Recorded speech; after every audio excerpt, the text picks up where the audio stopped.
Welcome to another episode of the Girl Dad Show. I have a special guest, Eric, just like previously, but we ended up just talking some more, and the conversation ended up being so good that we're recording a second one as we go. Eric, welcome back to the show. Thank you. Kick me off with the topic, because this is a good one. All right, so this is just a weird one that I'm encountering that Yeah, I'm just super fascinated with right now. And I right. don't have an answer. It's just like a new thing that I discovered, which is custom AI created resumes. Have you seen this? Custom AI created resumes, Yeah. like gamified towards the job description kind of thing. Like, wow, that's interesting. That's really interesting. So I have 4 job posts out right now on Indeed. Mm-hmm. And one of them got something like 230 resumes in the first like 4 days for a software engineer. And not deliberately, but just sort of accidentally, I put something in the resume that didn't really make sense, or it was kind of like redundant. So I wrote as requirements Django, which is a Python-based web framework, and then Python, and then Vue.js, which is a front-end framework.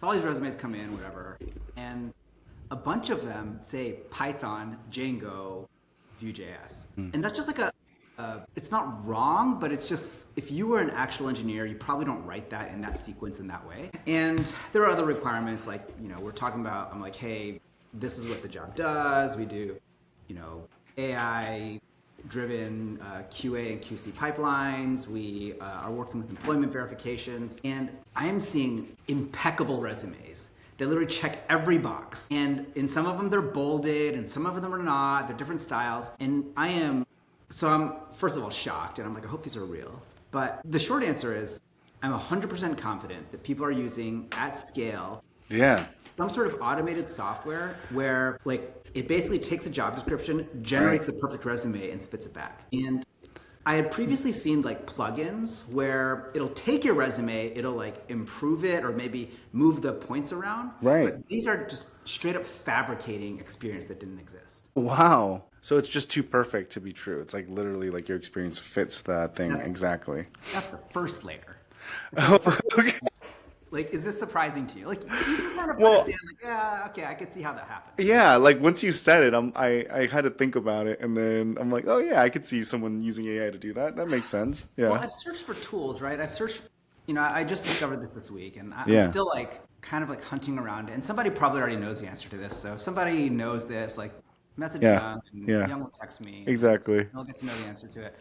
But I've looked for software that does this, and all the software that I found, they're like plugins or whatever, where for the most part there's like single generation, but there is also like take the resume and cater it to a job post. I haven't Right. seen any that will completely fabricate non-existing experience and make up related lines to Yeah. the interview. But that was really interesting to me. So I didn't know this. I start setting up interviews, like they Yeah. also pass like the chat, initial questionnaire, all that kind of stuff. Yeah.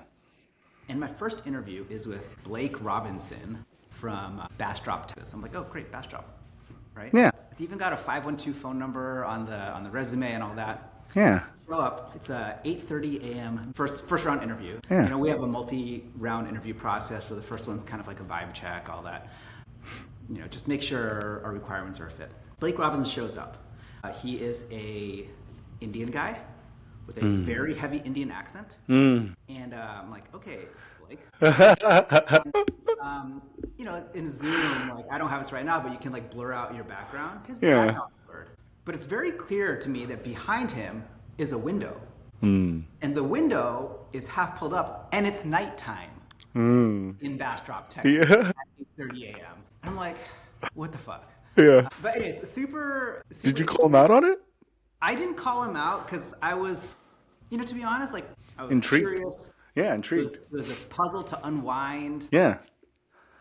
But I start asking him questions like about his experience, all that kind of stuff, and it becomes clear to me that he's actually not that technical. And then he's got like these weird glitches where he's like, oh, he has to pause. He'll like mute the camera, or mute the camera. Sorry, the microphone. Microphone, unmute yeah. it.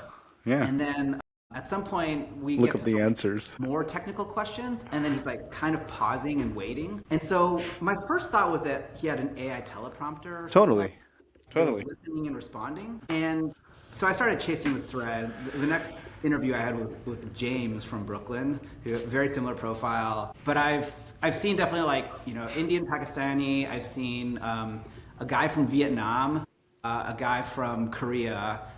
Today, actually, I think I had James Campos, who was a very heavy Korean accent. This guy was really interesting because I've been thinking as a teleprompter. I have offered twice now to people. I'm like, hey, you're not going to get this job, but I will pay you money if you'll tell me about the AI tool stack you're using. Yeah. I've been declined both times, but I'm sure I'm going to get to the bottom of this. I'm very curious. But this guy today, he was not looking at his camera. He was not looking at a screen. He was whatever, but he had the same kind of headphones you have. I think he might have an AI voice assistant in his ear telling him what to say. Well, I mean, Apple's coming out with their voice translation too, so I can imagine that like its technology is like super fast now. Yeah, it's like processing at the speed of like actual conversation and telling him the right answer. It's like he had good stories to tell about. Wow. So it wasn't even just the right answer; you had stories, huh? Well, like I was asking him kind of like job specifics that would be really, really hard to. If you were an engineer who's written any kind of code, you could kind of like fake your way around technical questions. But these were around specific processes and about the industry. But it was enough that I think an AI would give good answers. Like I think ChatGPT would have given good answers about the employment verification industry in general, but not really understand the use cases and how to put them together. So he was putting together snippets that didn't really make sense together. Like he would describe some of the challenges with like why employment verification is important and then explain the challenges with employment verification data at scale, but those things don't really connect in the way HR departments care about it. So like you don't have to verify millions of employment records in order to make a decisioning process for a candidate, for example. Yeah. And so I was like, hey, explain to me how those things are connected. And he just couldn't. And then there were moments he would pause, and then at some point like a face glitched in and glitched out, like on the virtual background. But wait, you think it was a visual?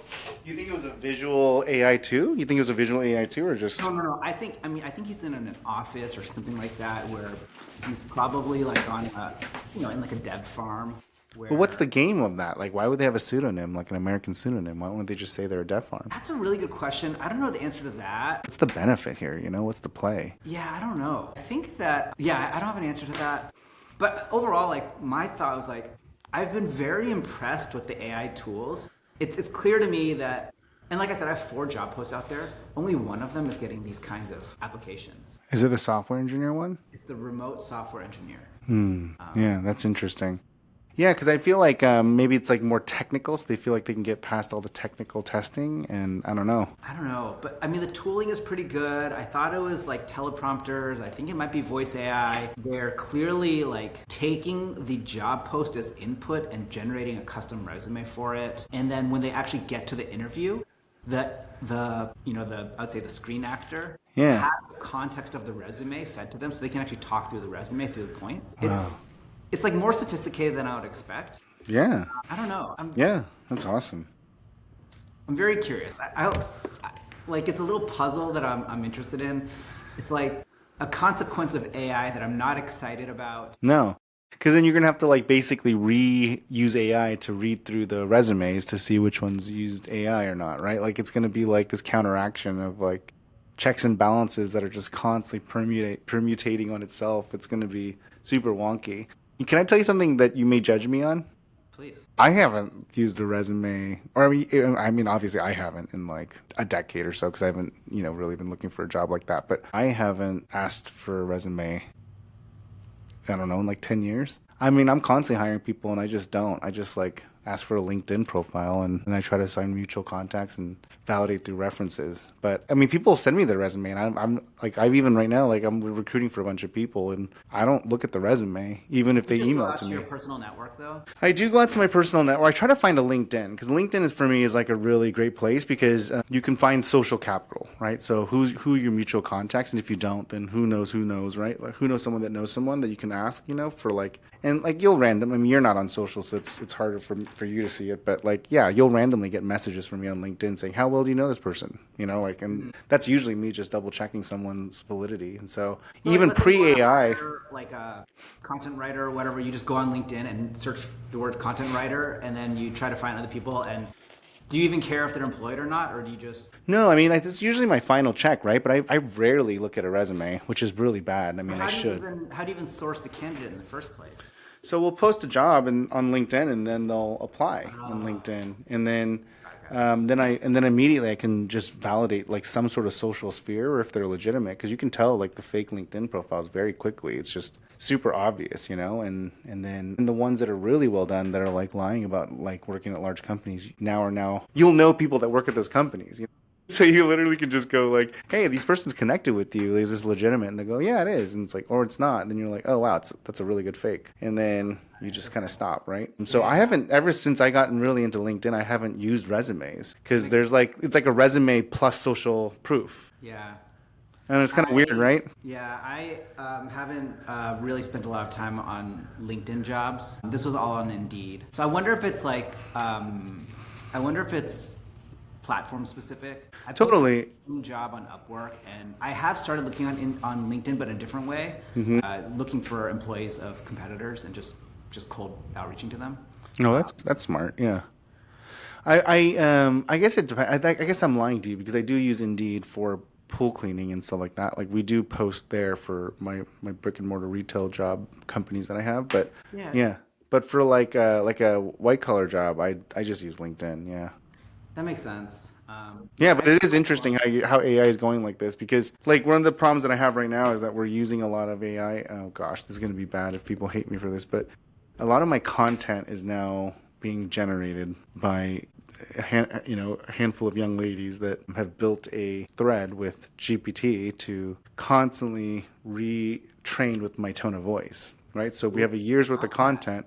Yeah, and so like they'll keep like saying young edit it this way, and he so in the first 6 months it was a lot of work, and now it's very little work. Here, pull the insight, the business insights, the opinions that he has on these situations, copy his tone of voice. Here's what he actually said. Here's what you gave him. Here's what he actually said. And then it just keeps getting smarter and smarter. So now they're like writing like me, and they're actually coming up with their own insights and opinions on weird situations that I would never, like just like, so my content is being more and more fed to me now, which is amazing because I just have to read it and just kind of retrain the GPT. But continuously, this is a major problem. I've been like coaching my team about this a lot, is like the double dashes. I'm like, Oh my God. guys, like, because AI has this thing where like it'll write beautifully like you, but it'll add these dash like two dashes. And it's super annoying because I'm like, guys, it's like so obvious it's AI because I would never write a double dash, but AI is like famous for writing double dashes. Oh, I don't know anything about this. Tell me more. Is this like a commonly known thing? Like AI uses double dashes? I don't know if it's commonly known. I know that I don't use double dashes in my content, and I know that there's a lot of double dashes on LinkedIn. A lot of double dashes. So I'm kind of like, who uses double dashes? And then now all of a sudden, because of ChatGPT, everyone uses double dashes. Because it's all Oh, over really LinkedIn. If you interesting. spent an hour on LinkedIn, just went down the feed for like 100 posts, I guarantee you 50% of them have double dashes. Yeah, I don't use LinkedIn at all. It's okay. It's just one of those weird things that ChatGPT does, where it like fills in the copy and puts in these double dashes. And I'm like, worst case scenario, I would use a single dash. I would never use double dash. And maybe it's just me. Maybe I'm the only one who cares. But I also don't want to. So why doesn't ChatGPT like get smart and like because like presumably they're feeding back this feedback saying Yeah, Young never uses double dashes, but yeah. still just keeps doing it? No, it does, but I mean, but you have to well, so the other problem with labor is that then you have to retrain. You can't carry someone's thread over to somebody else yet. So then you have to output when someone rotates, like the staff rotates, then you have to have that person output a prompt that says, "Hey, if someone else was to take this over and recreate everything that you've learned about me, write a massive prompt that this person can copy and paste," and then it transfers over, but there's always a loss. Can we talk about more about how we're using AI in business, like in maybe all of your businesses? Sure. In thesis, we use it for content. And I mean, my entire top of funnel is predicated on my LinkedIn content, like posting twice a day. And now we're on Instagram and TikTok, and that copy is being used by AI, and it references my book draft and the reaffirming kind of retraining of the content that I've approved in my tone of voice, right? So it's constantly getting that way, and then we transfer it between people that work on it. And then I also use it for our newsletter and our thesis page, LinkedIn, and then I also use it for we will start using it for blogs and SEO generating content that we won't necessarily publish, but we'll put on the website, right? And then as it relates to AI, we will be launching some sort of like chatbot, AI chatbot on Thesis that will reference obviously our opinions and mindsets on business and finance. And then we'll let it take messages, but not actually like coach or do deals, but like it'll actually like just be a really sophisticated, secretary essentially. And then at Blue Ocean, we're building it as we speak, but we're building an AI searchable website, a website that not only is SEO rich, but also it's more likely to be searched by AI, LLMs. And then we'll add a voice agent for the evenings and weekends. But this one will just be very simple, like just take messages. We don't want them to like quote things or do scheduling or anything. We just want them to just take a message. And, Okay. yeah. Are you nervous about it quoting things or taking or doing bookings? Yeah, I don't think it's smooth yet. And I will tell you that like for the pool cleaning company, there's a slight negative connotation to using things like that. Especially in my town anyways, we're a small country town, there's just like it's not like a big deal, but there's definitely like it's not neutral. It's a little bit more of a disdain towards like these robotic voices and, we can't, I mean, I guess we can train a voice agent to have like a Southern twang, but it might even sound more forced, right? It's like, it might even be worse to have that Southern accent. I don't know, man. It's just like, it's just tricky, man. It's for me, it's still obvious that it's a robot. Yeah. I definitely think it's obvious that it's a robot. I don't. So we do use voice AIs at work right now. How's that going for you? We use it in like really specific use cases. So I've kind of like, I think AI is a tool, and like all tools, it belongs in certain places and not in others. We use AI, voice AI for inbound phone calls, but we don't use it for any outbound phone calls, for example. But we probably answer, I don't know, like 100 phone calls a day. Like, I don't know. Wow, that's good volume. Jeez Louise, you're getting a lot of calls. But it's great. But we don't pretend to be a human. Like it says, hey, I'm a voice AI. I can try to handle this for you, but if you don't want to, we can schedule a callback or something like that. Yeah, I think that's what I'm going to do too for Blue Ocean. Actually, is just going to say like literally announce that it is an AI and just not even try to be coy about it, right? Just literally admit it and then just leave them. All we're doing is leaving messages anyways. I just don't want it to like go to voicemail and then of us have to like track it and do all these things where if like half the questions are just things we can answer, right? Like, what are your hours? Like, when's my cleaning? Like, what happened with this? Or, it's just like stuff that we can already just answer. Like they can have access to our internal portal and be like, oh, I know this is your Airbnb. We cleaned it on Thursday. Looks like the tech forgot to send you a picture. Let me send it to you, right? Like, there's like things that we could solve for that are just like minuscule over the weekend, So what I'm hearing is where you currently use it as content of various forms, like, and you're expanding some of the content applications, but the one that you're getting into next is inbound voice AI. What else are you seeing or thinking that you want to use AI for? Like where are you seeing in your portfolio companies or the business you advise that they're trying to apply AI? Well, I'm currently the fractional CFO for an AI company, multiple actually. So they're building these agents, right? So there's a lot of agents that are being built, and I get to see the inside of it. But the thing that I'm most interested about AI is not actually what everyone's doing, which is like kind of client-facing stuff. Like everyone's automating the sales, marketing, and customer service stuff, and I don't really think that that's actually what's going to get market entry. I personally think it's back office. It's not as sexy, but I truly believe like bookkeeping should be AI. I know that feels really bad to say out loud, but like it's kind of like every company's nuance on bookkeeping. The reason why I outsource it is because it's not worth my time. And I think that like if you can build a good chart of accounts and then say, hey, over the next 6 months, let's talk about the things that are deviations, and then just train the model to find out what are deviations. And then over time, that 30% that are deviations will become 10%. And then so now you're doing books on once a month through AI and just referencing less than 20 ledger items. Like it becomes so crazy to pay someone to do that. I mean, if you spent like 3 to 6 months like doing what I did with my content, you could literally train this to do your books over the course of 6 months. And I think if you can replicate that and do that over the course of all these businesses, you can have a bookkeeping business that could do this because bookkeeping is getting more and more expensive. I mean, bookkeeping is now like even for small business, like $300 to $1,000 because labor is so hard to.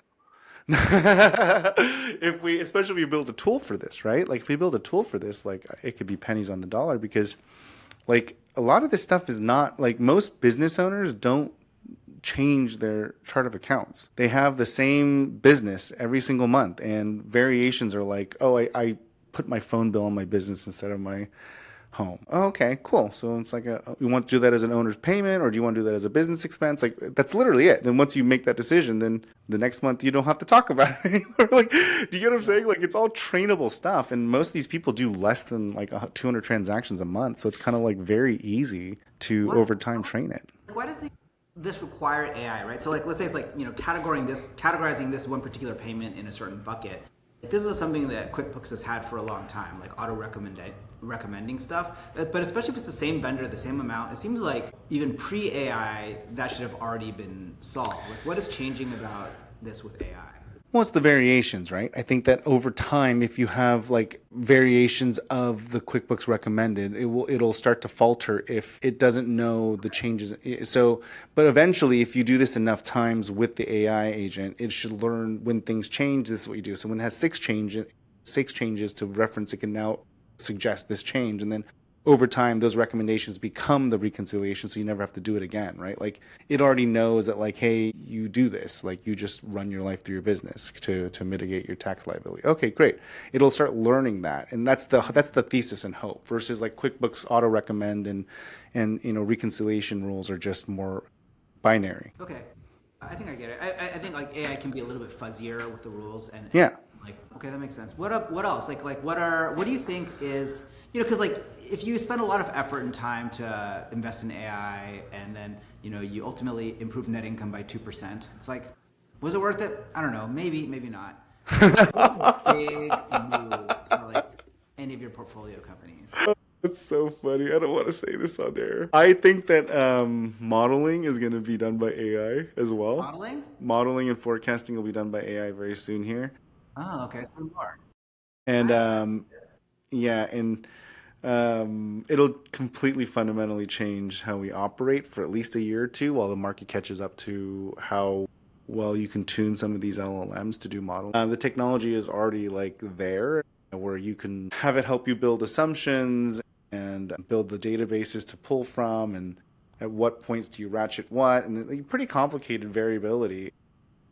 Is the idea that like an AI is gonna like spit out a spreadsheet, or is it that it's gonna be an interface where I can talk to it and be like, oh, these are the assumptions, whatever, and it'll like have a conversation with me, and that's what'll happen to sort of like replace? It sounds like you think it's gonna totally replace the FP&A function. I think it already is happening. Yeah. Yeah. So the first part's something that I want to work on, and I'm already testing and playing around with. And I think the second part, there's already companies that are like Runway Financial's doing that.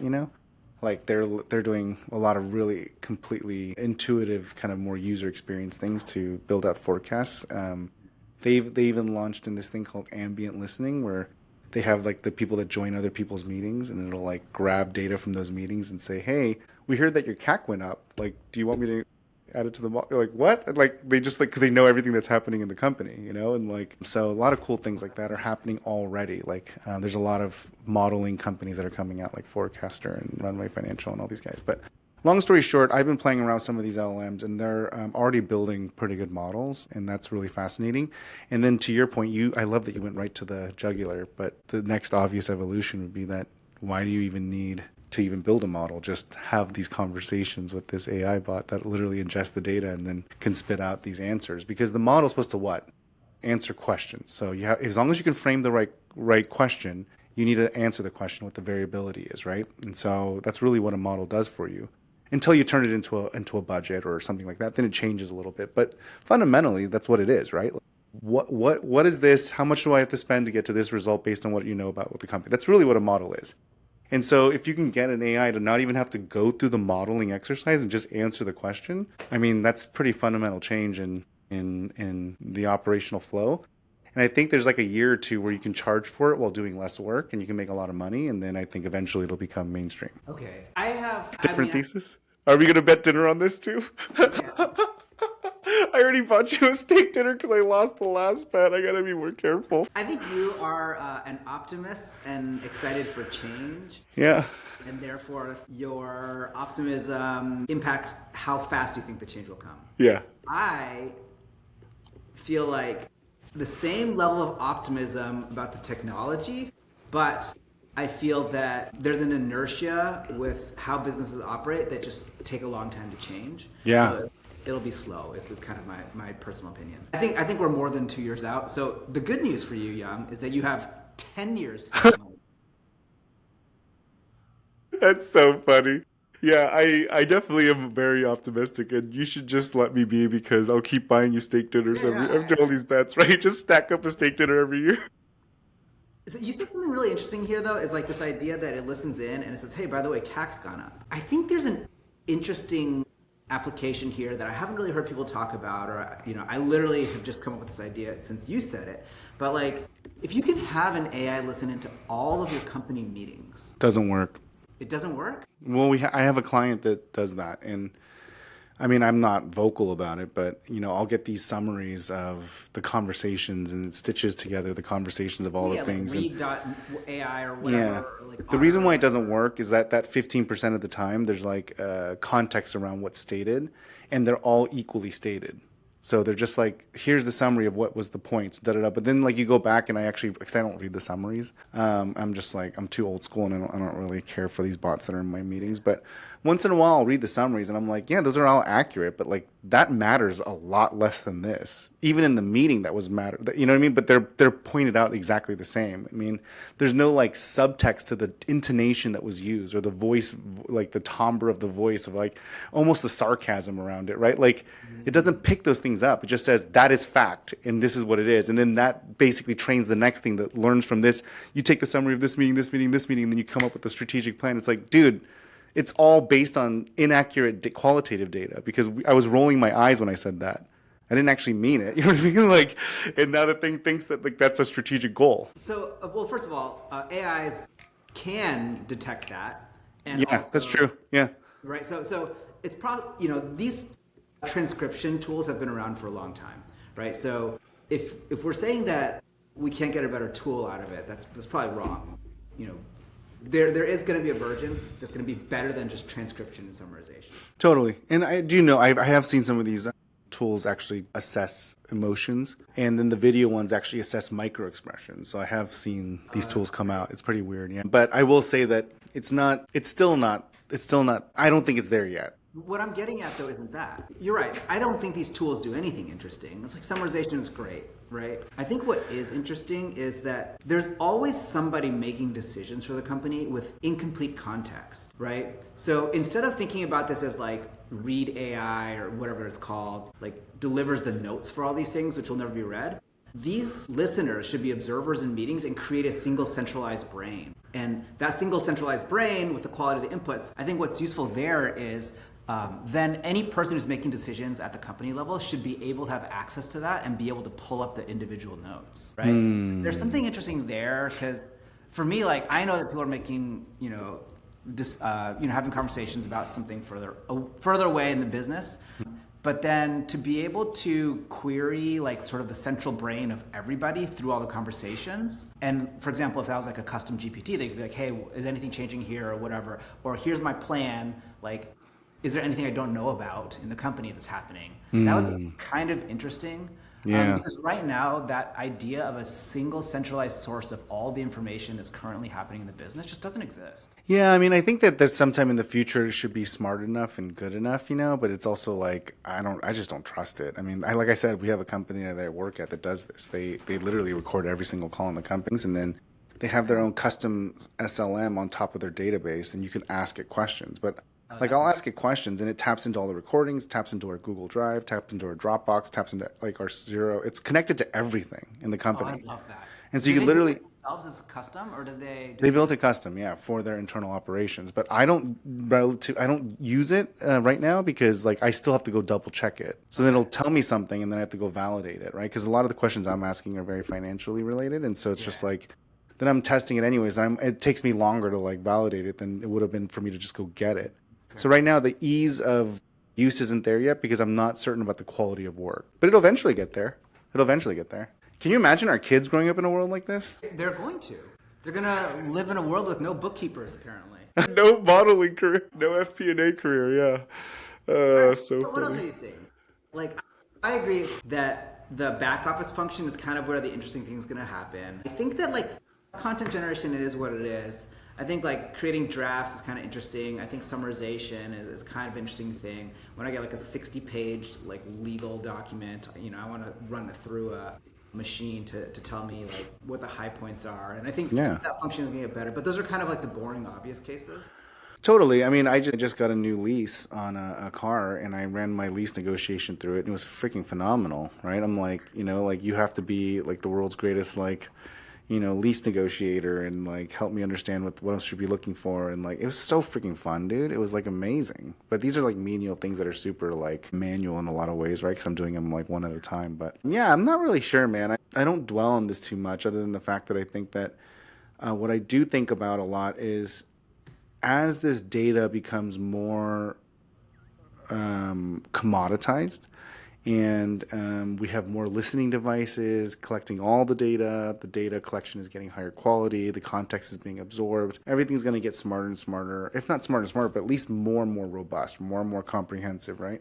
I just feel like what I do know, I'm not necessarily sure what's going to go first or what's going to be the right bet to make on, but I do know is that I think us humans will start to really lean on trust and brand in relationships. And I think that we will really lean on, it'll revert back to creativity and arts and things that are like very bespoke and unique. Because I do know that like even in the entertainment side, there's like movies that they're writing that are going to change based on your experience that you're looking for, right? So your experience ingesting media and entertainment is going to be custom to you. And that's really fascinating. But I think that like because it's going to be like that, I think there's going to be another movement for the arts. And I think there's going to be another movement for creativity.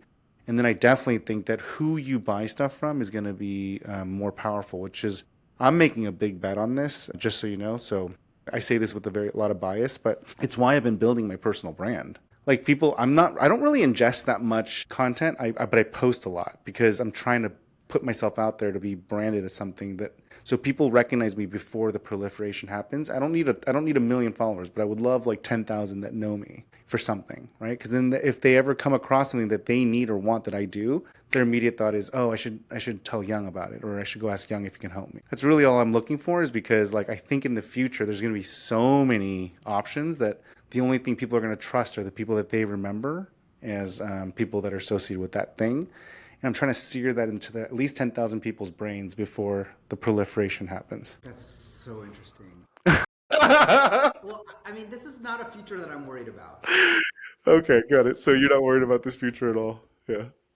I don't think it's necessarily wrong. I like this idea of like going back to the arts or something like that. It feels like it's got sort of like echoes of when people would talk about like UBI, make it so people didn't have to, toil for work, but instead they could be freed up to do the things that were their higher purpose. And I don't know what the difference is, right? Like in a way you might think that if AI really is going to create a lot of productivity for the economy at large, then that's essentially like a synthetic UBI. Right? Like, That's interesting. People don't have to do the things that they had to do that like were, what they had to do to put food on the table and Yeah, not initially. I see what you mean. Not initially, because there would be a lack of money initially, but over time, the people would then be able to do their stuff outside of it or around it or on top of it. Then that would actually synthetically become the new UBI. Yeah, I don't know, or something like that, right? And I'm like, I don't know. It feels to me like AI is extremely useful and valuable, like computing was, and like the internet was for productivity. And it certainly has echoes of something totally different, but I feel like we're going to be really, really good at just finding ways to fill it all in, and like this renaissance where, everybody's, playing the harp and painting, like it may never actually arrive. Yeah, totally. I love that you disagree, and I think that that's awesome. I mean, I just feel like there's already so much content coming out. Like, it's insane. And even me just being on LinkedIn now for a year and a half, that's right. I've already seen just like the sheer volume of people now posting. It's just like it's gone like tenfold since I've started doing it. Do you think that's making it harder to compete, right? Like there's this one guy who did it and published a book, and I feel like now 40,000 people are copying his playbook.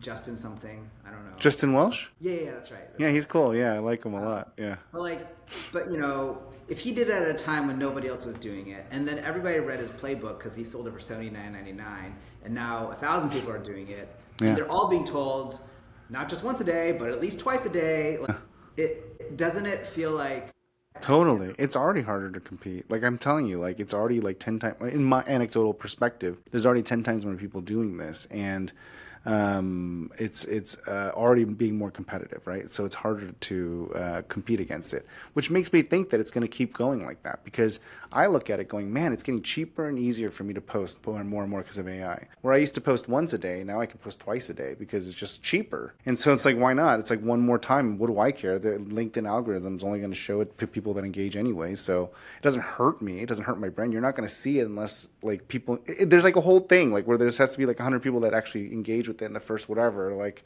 so like it doesn't really hurt me. Does that make sense? It doesn't cost me anything monetarily or time. It's just like another thing. And so now I'm also adding to that cluster of stuff. And so inevitably, I do think it's going to make it more competitive. And it kind of goes back to what I'm saying. I think the only thing that matters is going to be people's relationship with their brand, with the remembrance of you. If they like you, they trust you, and they feel like they know you, then they're more likely to buy from you. It's kind of like my thesis. How does somebody outcompete? This like is twice a day enough? Like do you have to do 10 times a day?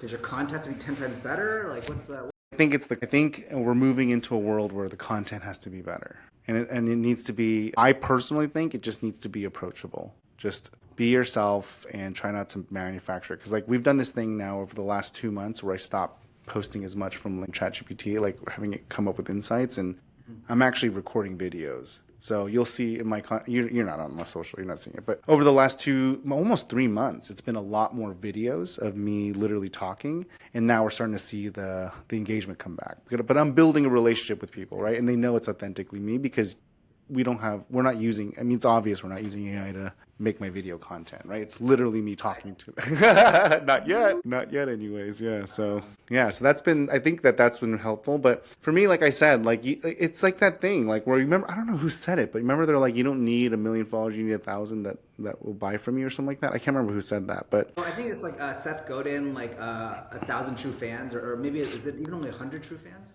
Yeah, Seth Godin, that's right. Yeah, I think it's 1,000 true fans. Yeah, I think that right now it's like 10,000 is like the kind of the number you want, but of like really good fans. Yeah, people that actually feel like they believe you, they understand you, they resonate with you. I think that's really what you need. And I don't think you need it, to be honest with you. You've got 20 businesses that are ripping $1 million each of cash flow for you. Then like, who cares if nobody knows your name?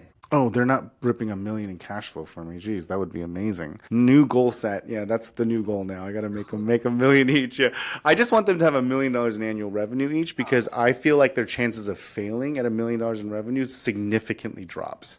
I think you have a 90% of failing a business until you get to $1 million. Once you get to $1 million in revenue, if you even have like 12% margins, you're still talking about $120,000 in free cash flow. If I can make $20,000 of that, I'm happy to give it to the GM. You can have the other 100. Like, go for it. You can make $300,000 or $400,000 a year. Great. You can pay yourself 150, get 100 in bonuses and 250,000. Great, awesome. Just give me 20,000 of it, right? I'm good with that. That's my goal. Is just the whole reason for. My high level question is like, what's building the brand for? Because like you're building the businesses. The businesses will make you money. You don't. It's like it's not for an economic output. Well, I think it's because I think that's where the future is going to go. I think the future is going to go where like nobody knows who to trust anymore because you're getting bombarded with all these outbound agents and voice agents and service agents. And so you're going to go try to find the person that you resonate with to tell you which ones to use and which ones not to use. Like I'm already seeing it right now. I mean, for lack of better words, like I'm in a very small micro ecosystems, a micro influencer, right? Like where people will ask me, hey, what vendor should I use? Or what partner should I use? And I'm able to direct a lot of business to where I think that they should go because they provide quality work, right? Like, I mean, okay, this is going to be so douchey, but not douchey at all. It's kind of exciting. I got offered to do a sponsored post. And it was not a lot of money. It was like $200, but like someone's going to pay me $200 to do the post about them on LinkedIn. And I was like, oh man, I made it. I'm an influencer now because like I got offered a sponsored post. Not a lot, but the money was so little that it wasn't worth it for me to do the diligence on it to make sure it was a good product. I'm like, I'm not going to spend an hour making sure this is a good, like it's not worth my time. You know what I mean? Like, it's just not worth it. And then if it's not a good product, then I just like, it's costing me 2 hours because then I have to find out why it's not a good product, right? So now I just so now you're going to pay me $200 for 2 hours, possibly 4 if it's just like, it's just not worth it. And so I didn't end up doing it. But the point I'm trying to make is that you will hold a lot of sway in where people will spend their money because they trust you And there's so much bombardment right now. Everyone's running VSLs, everyone's running ads, and campaigns, outbounds, robot calls. I don't know how many robot calls you're getting, but I get nonstop robot calls. Like, oh yeah, dude, it's so. Well, I also own a lot of small businesses. I mean, MCA lenders, revenue-based lenders. I mean, mezzanine lenders. I mean, nonstop, at least 20 a day. And they call me 3 times back to back because they know the Apple Do Not Disturb overcomes it once you call 3 times back to back. It's so annoying, dude. It's so frustrating. Yeah, and so like I'm constantly blocking numbers and I'm like nonstop. But like because I own so many, my name is like out there, and so I'm just like a ripe target. You know what I mean? And they're just like hitting me up like 20 times a day. It's unbelievable. I don't get any robocalls. That way, man. I just paid a service to remove me. I got NordVPN and I paid for them to start removing me at the extra $4 a month for them and now it's like gone down a lot. So it's been amazing getting less calls, but I get text messages, I get phone calls, I get voicemails, I get emails. I get hit with ads all the time in every platform I'm in, LinkedIn to TikTok. I get ads like hitting me all the time to buy a service, check out their voice agent, check out this. Like, it's unbelievable. My LinkedIn messages, it's unbelievable, man. Like 80 people messaging me about selling me something. Yeah, every day. Every day. All right, so I love this. Like we're talking about like the good things about AI, the bad things about AI, sort of the negative consequences to your personal life. What functions are going to replace? I mean, where does this end? Where does this eventually end? That's a really good question. Like it feels like for example, I started with this AI interview problem, and I was telling a friend, he's like, well, unfortunately, the only answer is AI interviewers. Yeah, that's what I said. I said the counteraction is that you have to then use AI to counteract the AI applicants. Yeah, that's right. I thought you meant AI detection. What he was saying is like just have an AI like that takes the interview, make them show up for an interview to an AI, and then just screen and you can like your AIs are just like interviewing and doing each other. It's like at some point they're gonna send an AI candidate. Yeah. It's like now we've got two fucking AIs talking to each other. It just feels like constant escalation. The only way I don't know, man. I don't know. I'm not smart enough to answer that question. All I do know is that there is a risk to all of it. And it's honestly one of the reasons why I like being where I'm at and I don't want to move back to California is because like, I'm not saying this is going to happen and I don't want you to coin me as a doomsday prepper, but I'm like almost off the grid. So next year, one of my last purchases will be a solar panel with a power bank. And essentially I'm propane, septic, solar. We have a massive garden now that produces a ton of vegetables and fruits. I'm trying to convince my wife to get chickens and like we could literally just like shut down, just like, see you guys. Well, you can come over, you can hang out with me, but I'm not saying it's going to happen, but I'm just saying like we're very, very close to being fully off. I'm not like super worried about the doomsday scenario. I need guns if I was going to do the full doomsday, but yeah. I think Amy would be down. Amy would be down. No, she wouldn't. No, she wouldn't. No? No, but I think our cul-de-sac would be down. I mean, all the guys in the cul-de-sac we're all like secretly like, haha, funny. But seriously, if it did happen, we know what we're doing, right? We're like, totally know what we're doing. We're barricading the top of the cul-de-sac with some of our trucks. And we already know which houses have guns, which houses have solar, which houses have chickens, which houses have gardens. Like, it's so funny, dude. All the guys in the cul-de-sac are like half joking about it, but we're so ready. Yeah. Chris, what's that? Are you getting out of here? Yeah. All right. Where are you going? Let me know.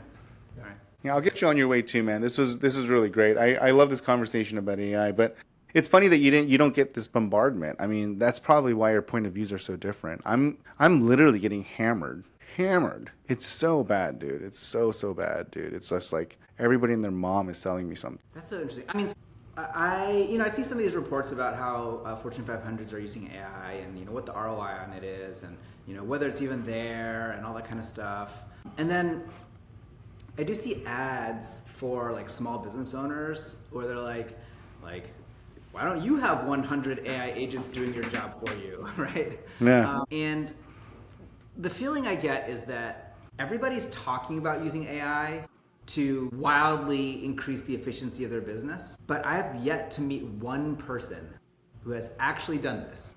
And I know a lot of people. Yeah, there's a guy that runs, I'll send you the link. He spoke at the last Operators Guild conference. He has like a list of the fastest growing AI companies. Like, I think it's like super.com or something like that. I can't remember. I'll find you the link and I'll get it to you. But it's pretty fascinating because there's a growing list of companies that are getting to unicorn status with less than 10 people. and he like tracks them. I mean, and so they're obviously using AI. There's like no way you could like generate that much without some sort of like AI automation and heavy usage of agents, right? Because there's just in my opinion, there's just way too much work. So I think that there are people making it work. It's just not as common. Yeah, I'm not saying that it's nobody, but I am saying like there are more people that have won a lottery in the last 10 years than the number of people who are effectively using AI to generate. Right? So it's like, think about it that way, yeah, like gambling has generated more millionaires than Yeah, AI today. It's that's like, so okay, funny. well, it's like, is that the metric we want? Because like, 5 years ago it was blockchain or whatever and all Yeah. that kind of stuff. And it's like, now it's like, I believe that AI will generate very real productivity returns for small businesses and the economy at large over time. Yeah. I believe that my view is that it'll be incremental, like 2% here, 3% there, 4% here, and it'll add up to a lot of value for the economy and for owners. And I think people would be repurposed slowly, not in the way that like, I think some things like customer service departments, those headcounts will go down by 50%. Like if you employ 100 customer service reps or 100 call center reps, that number will be 50 in a year and a half. You want to make a bet? You're just throwing away shareholder value. Let's make a bet. I like this. I already know. Like Okay. I have friends who have done this. Yeah. Who have fired 30% of their customer support staff. Now, let's say you've got 100 customer support reps. You've also got like 1,000 headcount everywhere else. So like the fact that you fired 40 support reps isn't Meaningful. Yeah. significantly cutting down your total labor. But that function, it's not that an AI can do it all. It's that an AI can do the boring parts so that the remaining reps have much higher leverage. And you might have like 2-to-1, 3-to-1, 5-to-1 leverage. And so these departments are seeing outsized gains. Right. But, all these ads where you're like, single small business owner, 5,000 robots. I've yet to see that actually materialize for anyone. I know, and I will say that I'm also in the same boat, and I feel really bad when people keep selling me their agents for my small business, and I kind of just like don't want to do it, and I don't really explain why not, but it's just because I'm honestly like way too busy to double check it, and it works. What I have works, and I'm just not into it, which I feel really bad about because I'm actually supposed to be very tech forward and savvy, but I haven't done it, and the reason why I haven't done it, not from people not trying to sell it to me or my friends trying to sell it to me, is just because I just don't care. Like I already know how to make money and it's making me money and I just want to go make money. And like you're asking me to unwind a huge portion of my business when I already know how to make money. It's not like you're not fixing my business to make money. You're making me go out of my way to risk something to possibly help me make a little bit more money.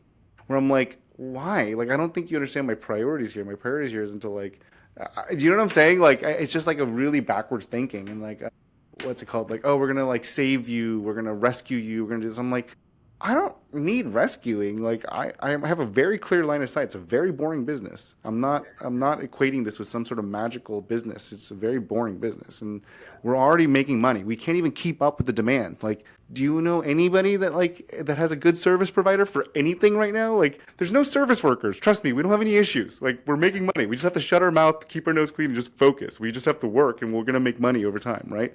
There's like no service workers. So stop trying to sell me these things that like, that's why I haven't done it. And I feel really bad because I'm like, if I feel this way as a tech guy from the venture space, can you imagine how the vast majority of small business owners feel? They're just like, I roll. It's like, dude, just let me work. You know what I mean? My phone can't stop ringing and I'm happy the way things are, you know? Yeah, right now everybody telling me, have you heard about this AI service that blah, blah, blah, blah, blah, feels a lot like, Dutch tulips buy Bitcoins. Like it doesn't like my. Wait a minute. Bitcoin's legit, bro. Come on. Don't go.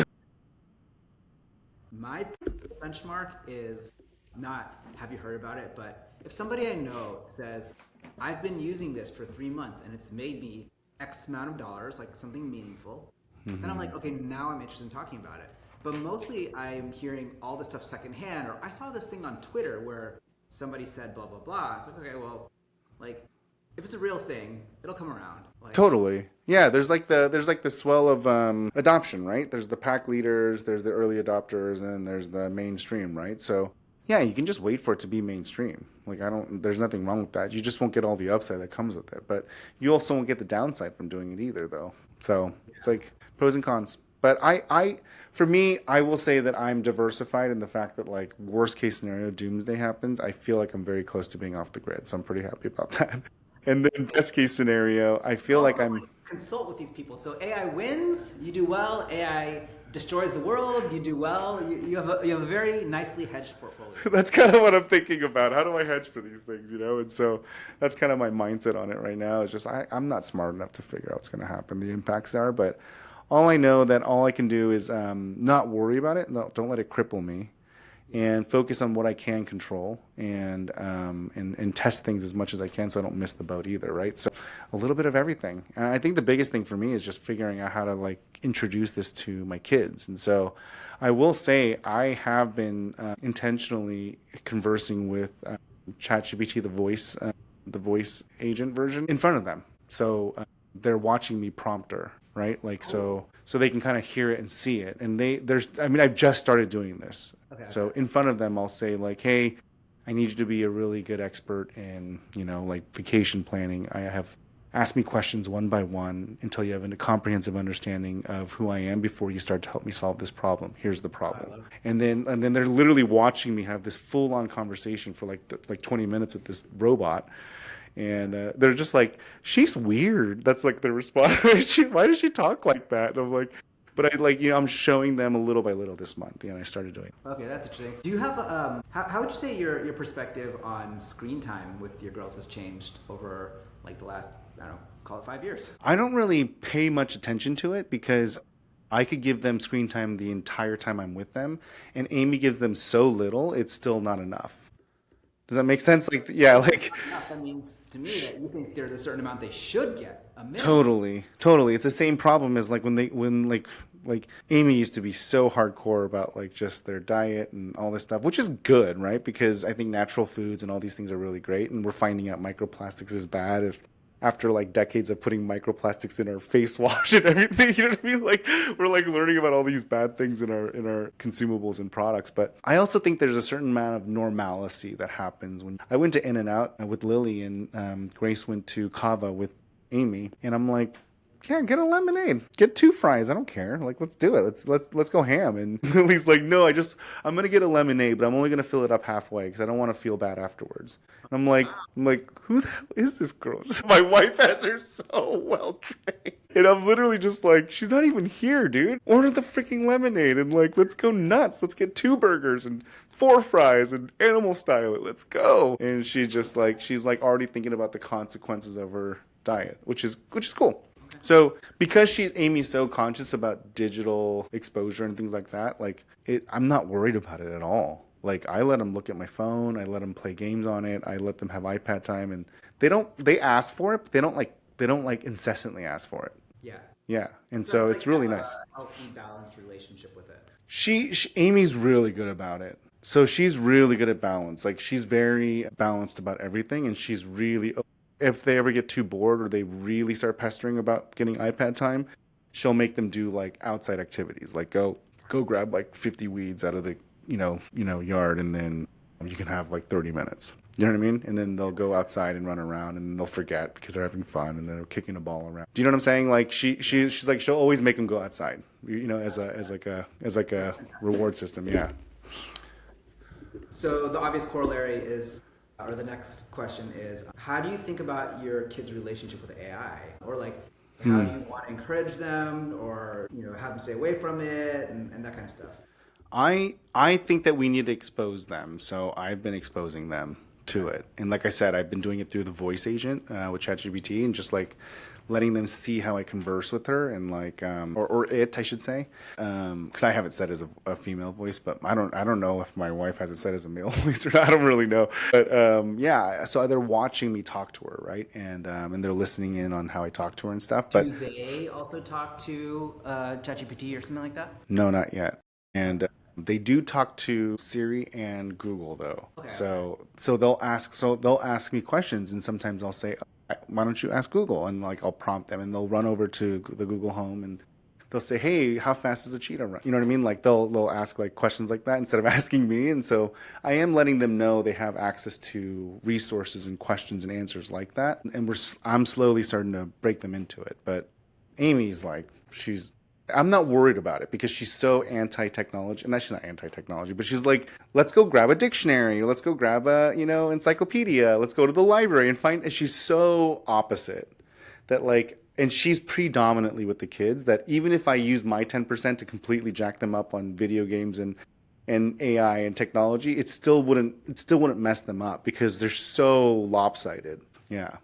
Does Amy use AI? Very rarely. Very rarely. And she'll do it mostly for like things that she's she applied to be a substitute teacher recently. And so she did use it for that. She's like, hey, I'm just going to have it edited. That's a good idea, right? I'm like, yeah, totally. So then I'm helping her teach her how to prompt it, right? So because it'll be very generic unless you like give it some frameworks. And so helping her prompt it to be like, hey, I'm such and such, this is who I am, and I need you to really evoke this kind of informality but yet professional. Like you literally need to tell it these things. And so I kind of coached her on those things, but she's used it maybe a dozen times. Okay, so I don't know where this whole AI thing's going. I will say that I feel generally that whatever the flavor of the moment is, people tend to overhype it. Yeah. 20 years ago, when I was graduating from college, people were like, everybody's going to be a coder. Everybody's going to be a coder. And I think today, nobody thinks that anymore. Yeah. Right? And so I think today people are like, everybody's going to be a prompt engineer. Yeah. Or like that. I think that'll really be true. Or like, I see people use Google today, and they're like, they go to, like, they type www.google.com, they go to it, they click into the box, and they go, Dear Google, my name is Eric. Where is the nearest gas station? Like, or something like that, right? And it's like the way they use Google, I'm like, oh, yeah. There are still people who do that. Yeah, totally. 15 years. Look, AI is going to be built into everything. Mm-hmm. But like, I think that people are still going to be basically the same. I'm hopeful for your future, man. I think that your future is probably the better future, and it isn't as disruptive and pervasive as everyone thinks it'll be. I also hope that a lot too, man. I hope it's just another technology fad and we ride it and we just grow and acclimate to it, but things don't necessarily change too much. But I do have a weird feeling that this one's a little bit different than the internet and or the computer. What's a good 5-year bet for us here? Oh gosh, you really like your steak dinners. I think in 5 years we'll see I think we'll see a massive shift in job types. I'd say in 5 years we should see a massive shift. Like I'm thinking like 30% of jobs will be moved into different areas. What do you think?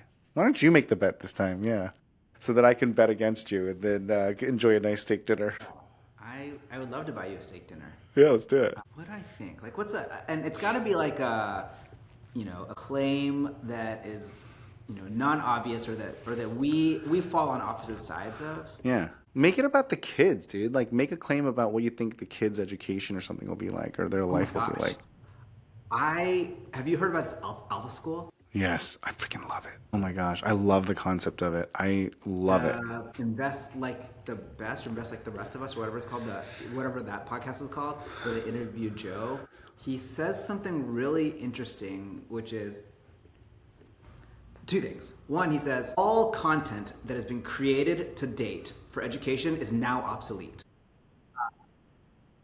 And amazing statement. Okay. it's fascinating, right? Because he's like, look, this is not tailored to a person. Yeah. And the way he describes it, you can take any individual, map their interest graph, map the requirements for education, what skills you're supposed to know, and then take that and create perfect customized curriculums to get to the desired outcomes, to keep you in the learning zone.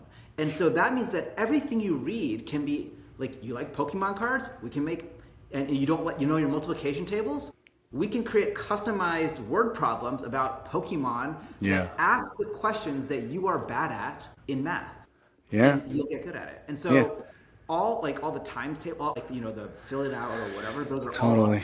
And I'm like, that's amazing. Yeah. Or he gives an example of talking about post World War One, all the countries fighting or whatever, or the relationships, and they sort of remap it against Taylor Swift and her frenemies or something like that. To be like, oh yeah, well this country was that and blah blah blah. And so if you can map to people's interests, then that's new content and that can be generated on the fly.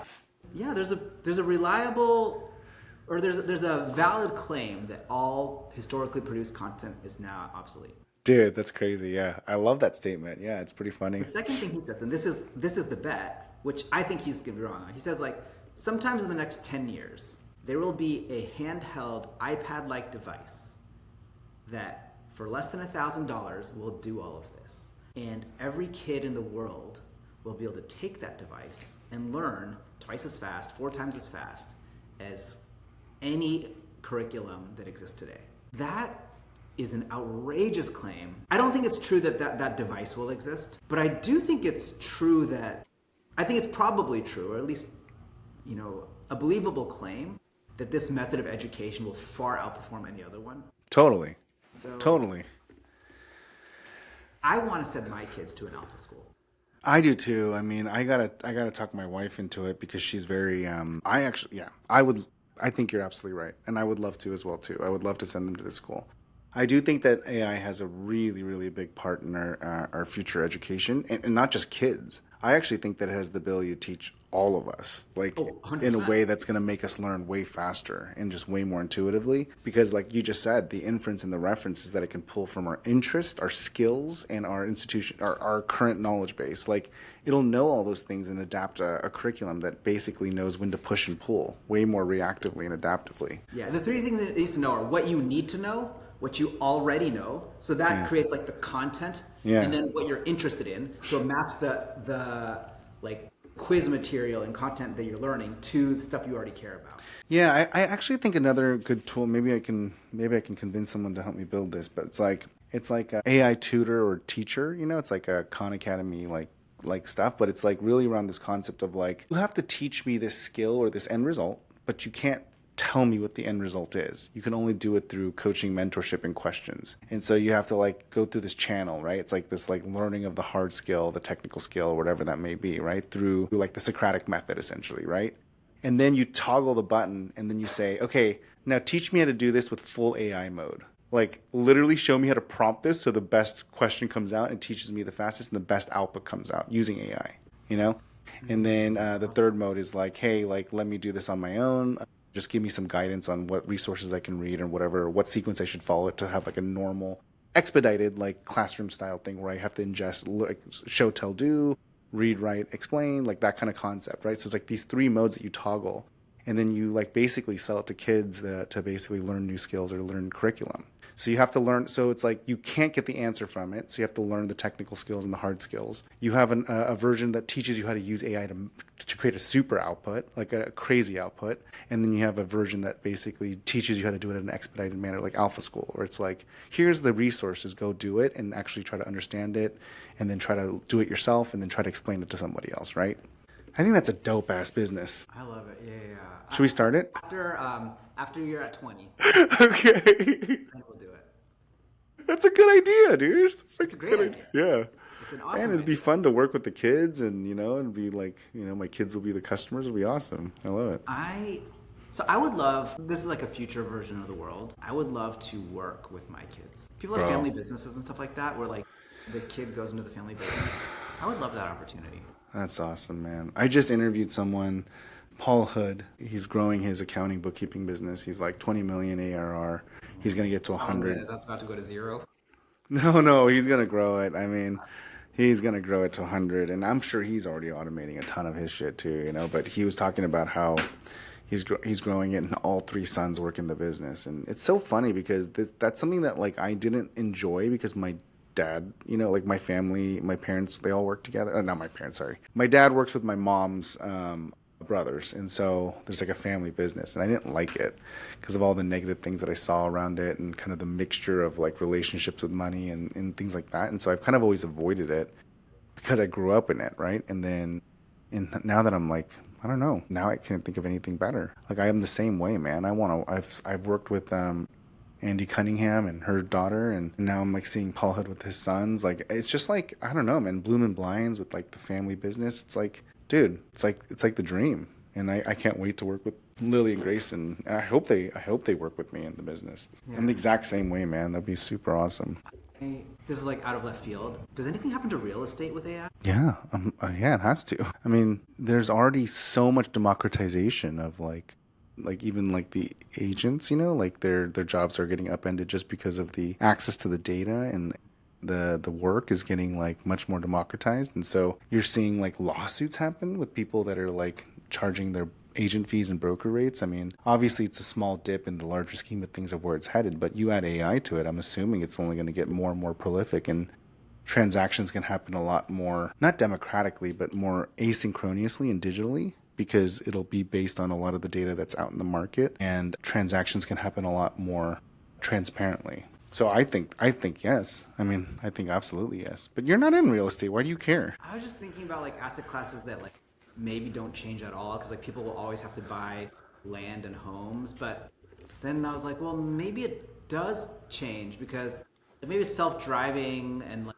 real AI driving makes it so that like you know I think maybe everything's going to robots change. disappears. I think everything's going to change a little bit. I mean, there's no way that it's not going to change everything like the telephone or the internet did. I think everything's going to get a little bit changed. Even if you insulate yourself from it, there's going to be people that you work around or have to. I don't know. I just feel like there's going to be some amount of change from it, but that's just me.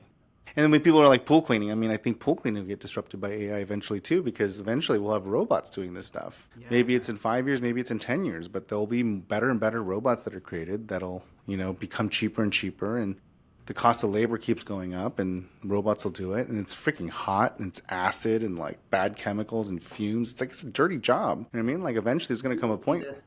This like I mean I'm envisioning now this crazy future where robots are doing all this like manual labor. Yeah. Do you think we see this in our lifetimes? Yeah, absolutely. Absolutely. Yeah, I'm already preparing for it. I'm already like calculating that I'm going to make like cash flow for like 8 years, 10 years on the pool cleaning before we have to start like disrupting it with robots. There's no way. There's no way. Like the labor rate is there's just not enough people. So they say, what is that? It's scientifically proven you need to have a 2.2 regeneration rate for you to have a successful, viable economy and a growing state for a country. We are well below 2.2 in America. So where's that labor coming from? Where's the resources that are going to come from it? In addition to that, we have a monstrous balloon of population that are dying. Like our silverhead generation is bigger population than the next generation. That's bigger than the next generation. So you have less people servicing this large. It's the whole thing's going to need robots. Like there's just no. I mean, in my mind, there's no mathematical way that we don't need robots. That's my perception. That's my opinion, and my that's what I think is going to happen. Just from the math, I'm not even thinking about it from like an opinion standpoint or like, oh, hypothetical. Like I just look at it from the data. Like, dude, like these people that are, if I was 70 years old and I was losing health and wealth, and I'm sitting on the largest asset of any generation in the country, I'm not going to spend it on passing it to my kid. I'm going to spend it on my health. I'm living longer than my parents were. I'm putting myself at the 70 to 90-year-old range, right? I'm like living to 100 now, and I'm like uncomfortable, and I have money. Yeah, I'm not going to pass on my house and my equity to my kids. I'm going to spend it on $90,000 to $100,000, whatever a year, to basically like live more comfortably in my last age. And then guess what these kids are going to do? These kids aren't going to work freaking making 30 to 50K a year flipping burgers or cleaning pools. They're gonna go make $80,000 a year helping old people. Like, it's just obvious. So then, where are the people that are gonna flip burgers and do these things? We have to get robots to do them. That's my thought. I think you're right. I mean, people are incentivized by money and what's good for them, and I just can't imagine. I mean, if I was 90 and I had a couple $1 million locked up in real estate, that that I would do the exact same thing. I would try to be comfortable. Yeah, I don't know what that future's gonna look like, and I'm nervous. Yeah, we'll find out. When that day comes, you have guns and solar, so I'll be. Yeah, exactly. And we'll make another bet. So there'll be another steak dinner. So it's just constantly eating steak. That's basically what my relationship is, just making these dumb bets and just eating steak together. Eric, thank you so much for doing this, man. I really appreciate it. Let's wrap it up and we'll talk soon, okay?